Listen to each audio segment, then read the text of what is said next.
የምትገኙት የቬንቸር የዩቲዩብ ድረገጽ ላይ ነው። 21 ሺህ ቤተሰቦች አሉ። ኦፍ ኮርስ ሰርቼበት አላቅም።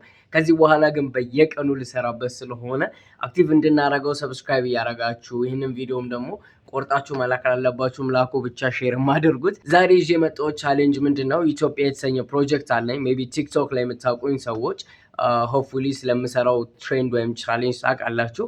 ዛሬ ወደ ደብረ ዘይት ጉዞ እናደርጋለን።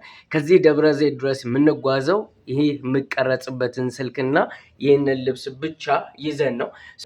ፊት እስኪያደርግ ድረስ የመኪና እስኪኖረን በእግር አሊያም በባስ ከዛ በመኪና ከዛ እያለ እያሻሻል ነው እንሄዳለን።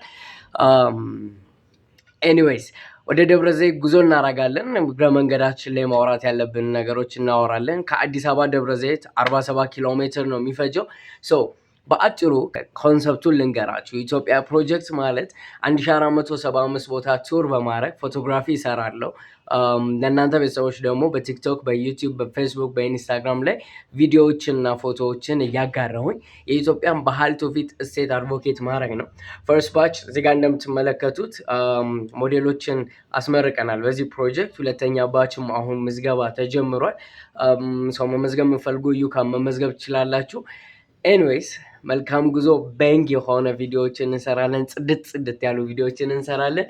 ጉዞ ወደ ደብረ ዘይት። ጠዋት 2 ሰዓት ተኩል አካባቢ ላይ ነው ይመስለኛል የተነሳሁት ከቤት። ከ2 ሰዓት ተኩል በኋላ እንግዲህ አሁን የምገኘው ቢሾፍቱ ወይም ደግሞ ደብረ ዘይት ነው። 47 ኪሎ ሜትር ነው የሚለው። ጠዋት ስነሳ በእግሬ ለመሄድ ነበር ሀሳቤ፣ ግን ካይንድ ኦፍ ትንሽ አድክም እንደሆነ ተሰማኝና ደግሞ ቀን ሙሉ ተጉዤ ከ9 እስከ 11 ሰዓት ይፈጃል አለ ቻትጂፒቲ ላይ ስጠይቀው። ምን አደረኩኝ? ባስ ተጠቀምኩ።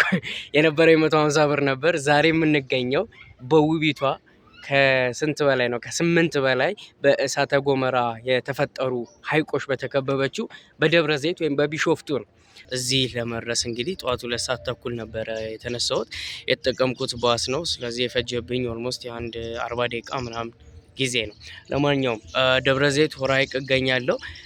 ቻትጂፒቲ ስጠይቅ ወይም ደግሞ ታሪክ እንደሚያመላክተው ከሆነ ደብረ ዘይት በሁለት ስያሜ ትታወቃለች። አንደኛው ደብረ ዘይት ነው። ይህም የወይራ ተራራ ማለት ነው። ሁለተኛ ደግሞ ቢሾፍቱ ነው። ቢሾፍቱ ማለት ደግሞ የሚፈለግ ከተማ ማለት ነው። እንዳልኳችሁ ከአዲስ አበባ ስነሳ ከዚህ በኋላ የኢትዮጵያ ፕሮጀክትን 1475 ቦታዎችን ቱር አረጋለሁ። ሳረግ እስካሁን የተመቻቸ ነገር እየጠበቅኩ ነበር። ዛሬ በድፍረት ግን ኪሴ ውስጥ 150 ብር ይዤ ከአዲስ አበባ ተነስቼ ወጥቻለሁ። አብራችሁ ሲሪየሱ የምትከታተሉ ይሆናል። አሁን የምንገኘው ሆራ ነው። ለምን ሆራ መረክ? ከደብረ ዘይት ቀጥታ ወደ ሆራ ለምን ሄድክ ብትሉኝ ያው ሪቪው ቼክ አረኩኝ። ቢሾፍቱ ሪቪው ላይ በነፃ መግባት የሚቻልበት ቦታ ቢኖር ይሄ ቦታ ነው። ለማንኛውም አንዳንድ ታሪኮችን ልንገራችሁ፣ በዛውም ደግሞ አካባቢውን ላስቀኛችሁ። አሁን የተቀመጥኩበት ቦታ እንዴት አባቱ ሰላም እንዳለው ላሳያችሁ።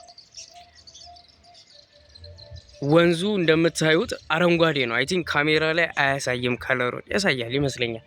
በጣም ነው የሚያምረው። በስመ አብ። እዚህ ጋር ማለት ነው ይሄ ነው እንደ የወይራ ተራራ እና ላይክ በጣም ቤስት ነው። የተቀመጥኩበትን ላሳያችሁ።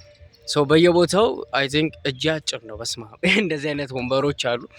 ቁጭ ብላችሁ አይምሯችሁ የምታድሱበት እረፍት የሚሰማበት ቦታ ነው። በጣም ለም ቦታ ነው። አየሩ በጣም ደስ ይላል። ደብረ ዘይት በፊት የሚመስለኝ የሆነ ጊዜ መጥቼበት ነበርና በጣም ሞቃት ሰዓት ላይ ነው የመጣሁት መሰለኝ። በጣም የሚሞቅ ይመስለኝ ነበር፣ ግን አሁን አየሩ በጣም ፒስ ነው። ከአዲስ አበባ ላይ ይሻላል። የመጀመሪያው ዴስቲኔሽናችን ደብረ ዘይት ሆኗል። ደብረ ዘይት ላይ ብዙ የሚታዩ ቦታዎች አሉ። ለዚህኛው ሲሪየስ ወይም ዛሬ ለምለቀው ኤፒሶድ ሆራን ነው በደንብ ማሳያችሁ። ስለ ሆራ ነው በደንብ ነግራችሁ። ከዛ ውጪ ደግሞ ያው ስለ ደብረ ዘይት አንዳንድ ነገርም ነግራችኋለሁ። ቅድም 50 ብር ከፍያለሁ። ከዛ ቡና ጠጣው። የቡና ሱሰኛ ነኝ። 30 ብር ቡና ጠጣው 80። ከዛ እንዳይመሽብኝ ፈርቼ 10 ብር ታክሲ ገባው 90 ማለት ነው። ከ150 90 የቀረኝ ብር ስንት ነው? 50 እና 10 ብር 60 ብር ነው ማለት ነው። እስከ መጨረሻው አብራችሁ ቆዩ። ዊልሲ ያለውን ነገር አብረን። ኢትዮጵያ ካሉ ስፖቶች ለየት የሚያረጋት ወይም ደግሞ ያላት ነገር ምንድን ነው? በእሳተ ገሞራ አማካኝነት የተፈጠሩ ሀይቆች የተከበበች ናት። ከነዚህ ውስጥ ለምንድነው ዛሬ አፌ ምን ከነዚህ ውስጥም እንደ ባቡጋያ ሆራ አሁን ያለንበት እንደ ጉዳ የመሳሰሉት ሀይቆች አሉ።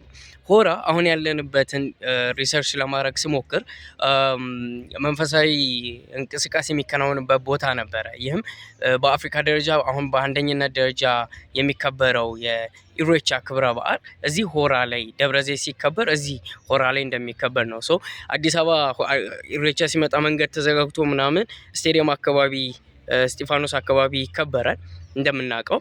ከዛ ወደ ደብረ ዘይት የሚመጡት ለካ እዚህ ሆራ ነው እና ሪሰርች ስሰራ ሆራ በጣም በቃ ስፒሪቹዋሊ በደንብ የሚሰራበት ቦታ ነው ይባላል።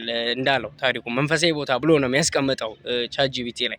ለማንኛውም ኢሬቻ ክብረ በዓል በየአመቱ በጣም በአንጋፋ በትልቁ መልክ የሚከበረው እዚህ የምትመለከቱት ወይም ደግሞ ያያችሁት ቦታ ላይ ነው። ሶ ሆራ ከሌሎቹ ከነ ባቡጋያ ከነ ጉዳ ከመሳሰሉት ለየት የሚያደርገው ይህንን ክብረ በዓል ስለሚያከናውን። ታሪኩ ለማወቅም ደግሞ አንዳንድ ሪሰርች ስሰራ እዚሁ ቻትጂፒቲ ላይ እንደ ነገረኝ ከሆነ ሚኒሊክ ዘሰከንድ ጊዜ ወይም በ19ኛው ሴንቸሪ ላይ ነው ደብረ ዘይት ወይም ቢሾፍቱ በደንብ የተቆረቆረችው። ሌላው ደብረ ዘይት ሲነሳ ሁሌ የሚነሳው የአየር ኃይል ነው። የአየር ኃይል በ1936 ጣሊያን ወረራ በነበረ ጊዜ የአየር ኃይል እዚህ ስታብሊሽ የተደረገበት ጊዜ ነው እና ትክክል ካልሆንኩኝ ታሪክ ሪሰርች ወይም ደግሞ ከኔ በላይ ታሪክ ሪሰርች ያደረጉ የሰሩ ምሁራን ያላችሁ ሰዎች ጋር መረጃ ጠይቁና ኮመንት ላይ ጻፉልን። ድጋሚ መጥቼ ልሰራው እችላለሁ። ዛሬ ምነግራችሁ ቤዝዶን ቻትጂፒቲ ወይም ደግሞ ብነግራችሁ ባጋራችሁ ብዬ ሪሰርች ባረኩት ነው። ለማንኛውም ደብረዘይት ሲነሳ አየር ኃይል ይነሳል። ደብረዘይት ሲነሳ የሚሊተሪ ማሰልጠኛ ሴክተሮቹ ይነሳሉ። ከዛ ውጭ ደግሞ ደብረዘይት ሲነሳ ያው ሀይቆቹ ይነሳሉ። ስለዚህ በ1936 ይመስለኛል የጣሊያን ወረራ በነበረ ጊዜ የነበረ የአየር ኃይል ዋና መቀመጫ ስታብሊሽ የተደረገው። ሌላው ሆራ ላይ የሚከናወነው የኢሬቻ ክብረ በዓል የምስጋናና የሰላም ፕሮግራም ነው። የኦሮሚያ የባህል ክብረ በዓላቸው ነው። ይሄ ክብረ በዓል ሰላምንና ምስጋናን የሚያቀርቡበት ፕሮግራማቸው ነው እና እዚህ ሀይቆች ጋር ይሄ ቅጠል ነው የሚይዙት ይዘው ምስጋና የሚያቀርቡበት ቦታ ይመስለኛል እንዳለኝ አረዳድ። አብረን እንጎበኛለን፣ እንዞራለን ያለውን ነገር እንግዲህ አብራችሁኝ ነው። ሳልነግራችሁ ማለፍ የማልፈልገው ነገር ቢኖር 1475 ቦታ ሙሉ ኢትዮጵያን ፕሮጀክት ቱር አድርጌ በፎቶና ቪዲዮ እዚህ ሶሻል ሚዲያ ላይም ሆነ በፎቶ ኤክስፖ አዘጋጅቼ ያሳያለሁ ስል በጣም ብዙ ሰው ግራ ተጋብቷል። ኦፍኮርስ 5-6 ዓመት ይፈጅብኛል፣ ግን ዛሬ ሀብዬ ጀምሬያለሁ። ሰው የመጀመሪያ መዳረሻችን ደብረ ዘይት ሆራ ሆኗል ማለት ነው። ከዚህ በኋላ ስንት ይቀረናል? 1474 ቦታ ማለት ነው። ዛሬ የምሰራቸው ቪዲዮና ፎቶዎች ለኤክስፖ ሊበቁ ይችላሉ። ከዛ ውጭ ደግሞ በዩቲዩብ በቬንቸር ቫይብ አሁን በምትከታተሉበት እንዲሁም ደግሞ በቲክቶክ ላይ የማስቀምጣቸው ምስሎችና ፎቶዎች ይኖራሉ።